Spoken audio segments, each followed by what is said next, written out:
16절까지 말씀입니다. 구약성경 아모스서 2장 4절부터 16절까지 말씀. 제가 가진 성경으로 1275쪽 있습니다. 아모스서 2장 4절부터 16절, 4절부터 15절을 제가 읽고 마지막 16절은 합독하겠습니다. 여호와께서 이와 같이 말씀하시되 유다의 서너 가지 죄로 말미암아 내가 그 벌을 돌이키지 아니하리니 이는 그들이 여호와의 율법을 멸시하며 그 율례를 지키지 아니하고 그의 조상들이 따라가던 거짓 것에 미혹됨이었음이라. 내가 유다에 불을 보내리니 예루살렘의 궁궐들을 사르리라. 여호와께서 이와 같이 말씀하시되 이스라엘의 서너 가지 죄로 말미암아 내가 그 벌을 돌이키지 아니하리니 이는 그들이 은을 받고 의인을 팔며 신 한 켤레를 받고 가난한 자를 팔며 힘없는 자의 머리를 티끌 먼지 속에 발로 밟고 연약한 자의 길을 굽게 하며 아버지와 아들이 한 젊은 여자에게 다녀서 내 거룩한 이름을 더럽히며 모든 제단 앞에서 전당 잡은 옷 위에 누우며 그들의 신전에서 벌금으로 얻은 포도주를 마심이니라. 내가 아모리 사람을 그들 앞에서 멸하였나니 그 키는 백향목 높이와 같고 강하기는 상수리 나무 같으나 내가 그 위에 열매와 그 아래의 뿌리를 진열하였느니라. 내가 너희를 애굽 땅에서 이끌어내어 40년 동안 광야에서 인도하고 아모리 사람의 땅을 너희가 차지하게 하였고 또 너희 아들 중에서 선지자를 너희 청년 중에서 나실인을 일으켰나니 이스라엘 자손들아 과연 그렇지 아니하냐. 이는 여호와의 말씀이니라. 그러나 너희가 나실 사람으로 포도주를 마시게 하며 또 선지자에게 명령하여 예언하지 말라 하였느니라. 보라, 곡식단을 가득히 실은 수레가 흙을 누름같이 내가 너희를 누르리니 빨리 다름박질하는 자도 도망할 수 없으며 강한 자도 자기 힘을 낼 수 없으며 용사도 자기 목숨을 구할 수 없으며 활을 가진 자도 설 수 없으며 발이 빠른 자도 피할 수 없으며 말 타는 자도 자기 목숨을 구할 수 없고. 함께 읽습니다. 용사 가운데 그 마음이 굳센 자도 그 날에는 벗고 도망하리라. 여호와의 말씀이니라. 아멘. 할렐루야. 오늘도 은혜와 평강이 삶에 넘치시기를 그리스도의 이름으로 소망합니다. 오늘 본문 2장 4절부터 16절, 그 이전에 1장 1절부터 2장 3절까지의 말씀을 보면 주변 열방을 향한 하나님의 심판을 보게 됩니다. 이 아모스 선지자는 원래 우리 1장에 보면 남유다 드고아 출신의 목자였습니다. 평민 출신이고 그냥 평범한 농부였습니다. 학식이나 배경이 뛰어난 유명한 선지자가 아니었습니다. 그러나 하나님께서 그를 북왕국 이스라엘로 보내셨습니다. 당시에 북왕국 이스라엘은 여로보암 2세가 다스리던 시절이었습니다. 영토는 확장되었고 정치는 안정되었습니다. 경제적으로 이스라엘 역사상 손꼽힐 만한 대단한 번영을 누리고 있던 시기였습니다. 거리마다 화려한 집들이 들어섰고 사람들의 표정에는 여유가 넘쳤습니다. 사람들은 이렇게 생각했습니다. 자, 우리가 지금 잘 살고 있어. 우리가 이렇게 잘 살고 있는 것을 보면 하나님이 우리를 축복하고 계신 것이 아주 분명해.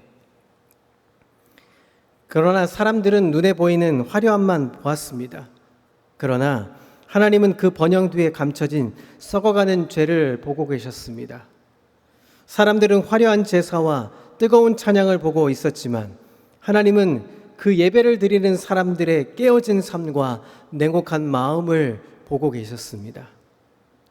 그래서 하나님은 아모스를 보내셔서 열방의 죄를 하나씩 지적하시기 시작하셨습니다. 다메섹의 잔인함과 블레셋의 인신매매, 두로와 에돔과 암몬과 모압의 포악함을 지적하셨습니다. 이 설교를 듣고 있었던 이스라엘 백성들은 마음속으로 박수를 치며 고개를 끄덕였습니다. 맞아. 하나님의 역사는 바로 공의로우심은 하나님이 그렇게 심판하시는 것을 보면 참 마땅한 것이야. 저 악한 이 이방 나라들은 심판받아 마땅해 이렇게 생각했습니다. 그런데 다른 나라의 죄를 신나게 지적하고 하셨던 바로 그 순간 하나님의 말씀이 갑자기 방향을 틀어 이스라엘로 향하셨습니다. 오늘 본문이 아모스서 2장 4절 앞절을 한번 보시죠.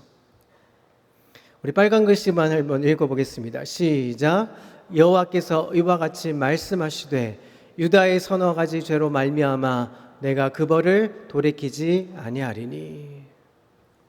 그리고 6절에 이러한 이 충격적인 선언을 북이스라엘에게도 던지셨습니다. 자, 뒤에 6절의 말씀입니다. 6절 말씀 빨간 부분만 또 한번 읽겠습니다. 여호와께서 이와 같이 말씀하시되 이스라엘의 서너 가지 죄로 말미암아 내가 그 벌을 돌이키지 아니하리니. 남의 죄를 향했던 그 말씀의 화살이 이제 나 자신의 죄를 향해 정확히 꽂혀가기 시작합니다. 성도 여러분, 이것이 하나님의 말씀이 가진 가장 무섭고도 위대한 것입니다. 하나님의 말씀은 세상의 잘못이나 옆 사람의 허물을 지적하는 데에서 끝나지 않으십니다. 결국은 이 말씀은 나 자신을 거울처럼 바짝 비추어 냅니다. 너는 어떻게 할 것이냐? 너는 지금 하나님 앞에 어떻게 서 있느냐? 오늘 아모스서 2장 4절부터 16절까지의 말씀은 바로 은혜를 잊어버린 백성이 어떻게 무너지고 있는지를 보여주고 있습니다. 오늘 말씀을 통해 우리 자신의 신앙을 정직하게 돌아볼 수 있는 은혜의 걸음이 되기를 소망합니다. 여러분, 은혜를 잊으면 말씀보다 내 판단이 앞서게 됩니다. 하나님께서 남유다와 북왕국 이스라엘의 죄를 지적하실 때 가장 먼저 언급하신 뿌리 깊은 죄는 무엇이었습니까? 바로 말씀을 멸시한 죄였습니다. 자, 이 2장 4절의 후반절을 한번 보겠습니다. 자, 한번 읽어보겠습니다. 시작. 이는 그들이 여호와의 율법을 멸시하며 그 율례를 지키지 아니하고 그의 조상들이 따라가던 거짓 것에 미혹됨이었습니다. 여기서 멸시하다라는 단어가 등장합니다. 이것은 성경을 전혀 몰랐다 하는 뜻이 아닙니다. 그들에게는 성경이 있었고 매주 드리는 제사가 있었습니다. 그리고 하나님이 어떠한 분이신지 잘 알고 있었습니다. 문제는 알면서도 말씀을 가볍게 여겼다 하는 것입니다. 말씀의 삶의 절대적인 기준과 최종 권위를 그렇게 말씀으로 삼지 않았다 하는 것입니다. 여러분, 죄는 갑자기 거대한 악행으로 찾아오지 않습니다. 한순간에 큰 악행으로 먼저 진행되지 않는다는 것입니다. 하나님의 말씀이 내 마음에서 작게 시작할 때부터 죄가 찾아오기 시작합니다. 하나님의 말씀은 옳지. 하나님의 말씀은 언제나 옳은 것이야. 그것을 나는 알아. 하지만 내가 지금 사업하는 상황, 내가 현실 속에 사는 상황에서는 좀 현실적이 되어야 하지 않을까? 말씀대로 다 고지식하게 살면 세상에서 나만 손해보는 것은 아닐까? 다른 교인들도 다 적당하게 타협하며 사는데 나만 원칙을 고수할 필요가 과연 있을까? 여러분, 그 순간부터 하나님의 말씀보다 내 생각과 내 판단이 그리고 세상의 계산이 더 커지기 시작합니다. 그리고 결국은 하나님의 말씀이 아니라 내 판단과 내 유익이 삶의 기준이 되어 버립니다. 여러분, 창세기에 보면 창세기의 타락도 바로 여기서부터 시작되었습니다. 뱀이 하와에게 던진 첫 질문이 무엇이었습니까? 하나님이 정말 진짜로 그렇게 말씀하시더냐? 선악과를 따먹은 행위 이전에 이미 타락은 시작되었던 것입니다. 하나님의 말씀보다 사탄의 수군거림과 내 욕망의 목소리를 더 높이 들었을 때 인간은 무너지기 시작합니다. 자, 오늘 우리 자신은 정직하게 한번 돌아봐야 합니다. 나는 하나님의 말씀을 내 삶의 진짜 최종 결정권자로 모시고 살고 있는 것인가? 아니면 내가 먼저 답을 정해놓고 내가 원하는 방향에 맞춰서 말씀의 구절들을 끌어다 붙이고 있지는 않는가? 우리는 정직하게 점검해 봐야 합니다. 여러분, 신앙생활에서 가장 위험한 것이 무엇입니까? 성경을 모르는 상태가 아닙니다. 성경을 너무나 잘 알고 우리는 살아갑니다. 말씀을 많이 배우고 익히고 도전하기도 합니다. 그런 익숙함, 그러나 정작 그 말씀 앞에서 나 자신을 돌아볼 때 무릎을 꿇지는 않습니다. 하나님의 말씀이 내 삶의 중심에서 밀려나고 내 자아와 계산이 앞서기 시작할 때 비로소 영적인 침체와 패배는 이미 시작되었다고 봐야 하는 것입니다. 그래서 여러분, 은혜를 잊으면 안 되는 것입니다. 여러분, 은혜를 잊으면 이웃을 내 욕심의 도구로 삼기 시작합니다.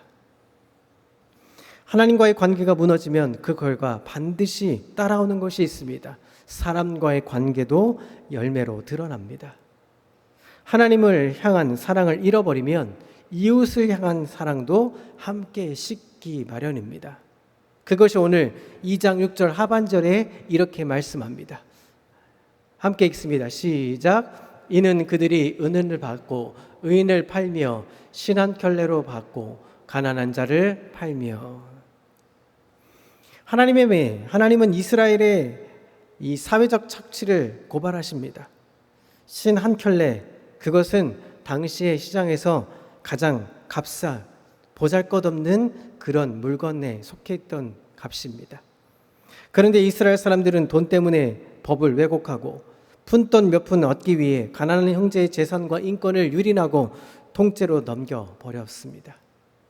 돈 때문에 사람을 수단화했다는 말입니다. 더 나아가서 8절을 보면 기가 막힌 장면이 하나 등장합니다. 자, 8절입니다. 함께 읽습니다. 모든 제단 옆에서 전당 잡은 옷 위에 누우며 그들의 신전에서 벌금으로 얻은 포도주를 마심이니라. 여러분, 출애굽기 22장 26절에 보면 율법에 이렇게 얘기합니다. 가난한 사람이 돈을 갚지 못해서 겉옷을 담보로 맡깁니다. 그러면 그 맡긴 담보, 이 옷이 해가 지기 전에 반드시 돌려주게 되어 있습니다. 그것이 갚지 못하더라도 돌려주어라 하는 것이 바로 법으로 정해져 놓은 율법이었습니다. 당시 이스라엘의 겉옷은 단순히 낮에는 옷으로 입고 있었지만 밤에는 추운 광야 바람을 막아주는 유일한 이불이었기 때문입니다. 그래서 가난한 자에게 겉옷은 생존의 마지막 보루였습니다. 그래서 빌려 받았다가 다시 돌려주어야 하는 것이 옷이었다는 말입니다. 그런데 지도자들과 이 기득권층은 그 가난한 자의 마지막 겉옷을 빼앗아 돌려주지 않고 무엇을 합니까? 그것을 바닥에 깔고 누워서 술을 마셨습니다. 자, 그런데 술 마신 장소가 지금 어디입니까? 모든 제단, 하나님께 제사를 드려야 할 제단 옆에 하나님을 예배해야 하는 그 자리에서 지금 술을 마셨다 하는 것입니다. 여러분, 얼마나 무서운 위선입니까? 성전 안에서는 거룩한 옷을 입고 하나님을 찬양하며 웅장한 제사를 드렸습니다. 그러나 그 제단 바닥에는 억울하게 빼앗긴 가난한 이웃의 그 피눈물 젖은 옷을 깔고 지금 술을 마시고 있습니다. 하나님은 그 위선적인 예배를 보시고 고개를 저으셨던 것입니다. 너희가 나를 예배한다고 하면서 내가 사랑하는 가난한 자들의 눈물을 질밟고 있구나. 사랑하는 성도 여러분, 하나님의 사랑과 이웃 사랑은 결코 떼어낼 수 없습니다. 예배당 안에서 아무리 우리가 목청을 높여서 기도하고 말씀 보고 찬양을 해도 삶의 자리에서 돌아보고 삶의 자리에서 가정에서 일터에서 삶의 여정에서 상처를 주고 내 이익을 위해서 타인을 이용하거나 억압한다면 그것은 거룩한 이름을 여호와 하나님을 더럽히는 일이라고 오늘 지적하고 있습니다. 여러분, 우리가 하나님이 오늘 우리에게 원하시는 것이 무엇입니까? 일주일에 단 한 번 드려지는 종교적 행위를 원하시는 것이 아닙니다. 물론 예배드리고 말씀 보고 예배하는 것은 굉장히 좋은 일이고 하나님의 기뻐하시는 선한 일입니다. 그러나 그것이 단순히 행위로만 그치면 그것은 하나님이 받으시지 않습니다. 삶의 모든 순간에 내 이웃을 내 몸과 같이 대하는 예배자의 삶을 살아갈 때 비로소 그 제사와 예배를 받으신다는 사실을 우리가 기억해야 하는 것입니다. 그래서 우리는 기억해야 합니다. 나를 살리신 것은 오직 하나님의 은혜뿐이다 하는 것입니다. 여러분, 말씀을 가볍게 여기는 것도 이웃을 짓밟는 것도 결국 그 뿌리는 무엇입니까? 하나입니다. 바로 은혜를 잊어버린 죄라는 사실입니다. 하나님께서 9절부터 답답하고 안타까운 심정으로 이스라엘에 있고 있었던 그들의 뿌리를 상기시켜 주십니다. 자, 2장 10절을 한번 읽어보겠습니다. 함께 읽습니다. 내가 너희를 애굽 땅에서 이끌어내어 40년 동안 광야에서 인도하고 아모리 사람의 땅을 너희가 차지하게 하였고, 여기서 반복하는 말씀이 있습니다. 바로 내가입니다. 너희가 잘해서 가나안 땅을 얻은 것이 아니다. 내가 너희를 위하여 노예에서 구원을 했다. 내가 광야 40년 동안 먹이고 입혔다. 내가 너희 대신에 싸워서 아모리 사람을 물리쳐 주었다. 여러분, 이스라엘의 역사는 처음부터 끝까지 하나님의 은혜였던 것입니다. 하나님의 은혜를 빼면 아무것도 될 수 없는 것이죠. 그들은 본래 애굽에서 매맞던 노예에 불과했었습니다. 400년 동안 종살이를 했었죠. 스스로의 힘으로도 단 한 걸음 자유를 향해서 나아갈 수 없었던 무능한 존재들, 이스라엘 백성들이었습니다. 그러나 오직 하나님의 은혜가 그들을 찾아왔고 그들을 구원해 주셨습니다. 그리고 약속의 땅을 허락해 주시고 그들이 들어가게 하셨습니다. 그러나 세월이 흘러서 삶이 풍요해지고 나라가 강성해지고 하다 보니까 그들은 착각하기를 시작합니다. 우리가 능력이 있어서 이만큼 이루었지, 내 지혜와 내 노력으로 이 부를 이루는 거야. 축복을 누리면서 축복을 주신 하나님을 잊어버린 것입니다.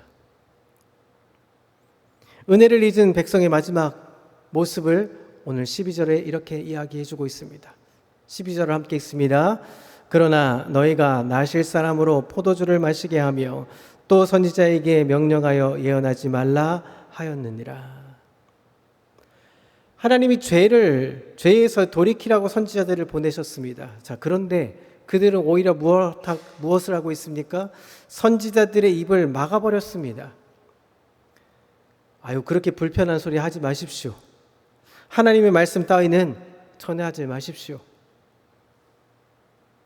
회개의 기회마저 스스로 차버린 이스라엘을 향해 하나님은 결국 피할 수 없는 가장 무서운 심판을 선언하십니다. 그들이 가장 자랑했던 군사력, 그들이 의지했던 재력, 그들의 빠른 발, 강한 힘, 그 모든 것은 하나님의 심판 앞에서는 아무 소용이 없고 벌거벗겨진 채 무너질 것이라고 말씀해 주고 있습니다. 사랑하는 성도 여러분, 우리의 신앙생활에서 가장 힘든 고백의 순간이 어느 때입니까? 그것은 고난을 당할 때가 아닙니다. 우리가 힘들고 어려운 고비가 고난을 당할 때가 아니라는 사실을 우리가 알아야 합니다. 오히려 모든 일이 잘 되고 있을 때, 우리의 통장의 잔고가 넉넉해지고 있을 때, 삶이 평안하면서 그렇게 잘 살고 있는 그 순간이 우리에겐 또 다른 위기가 다가온다는 사실을 우리가 기억해야 합니다. 여러분, 잘 사는 것 다 누가 해주신 것입니까? 하나님이십니다.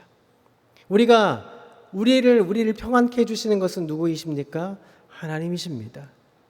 그런데 내가 잘했고, 내가 잘났고, 내가 무언가 잘 투자해서 얻은 결과물이라고 이야기합니다. 그럴 때 우리는 위기이고 시련이, 고난이 닥쳐오는 것입니다.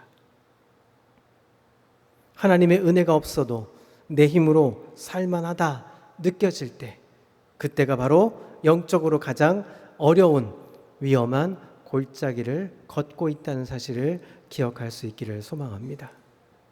그래서 여러분, 은혜의 자리로 다시 우리는 돌아가야 하는 것입니다.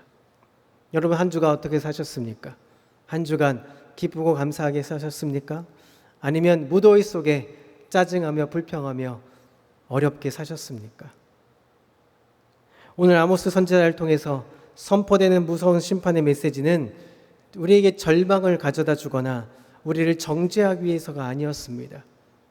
만약 하나님이 이스라엘을 심판하시기로 작정하셨다면, 완전히 버리셨다면 어떻게 될까요? 아예 선지자를 보내지 않으셨을 겁니다. 남쪽 유다 사람이었던 아모스를 북쪽에 애써서 보내지 않았을 겁니다. 경고조차 없이 그냥 한 번에 쓸어 버리셨을 겁니다. 심판을 선언하시면서도 끝까지 말씀하고 계신다는 그 사실 자체가 돌아오기를 애타게 기다리시는 하나님의 뜨거운 사랑의 증거인 것입니다. 그래서 우리는 불평불만 가운데서도 하나님께 돌아와 하나님께 나아가며 다시금 기뻐하는 자리로, 은혜의 자리로, 말씀의 자리로 우리가 나아갈 수 있게 되는 것입니다.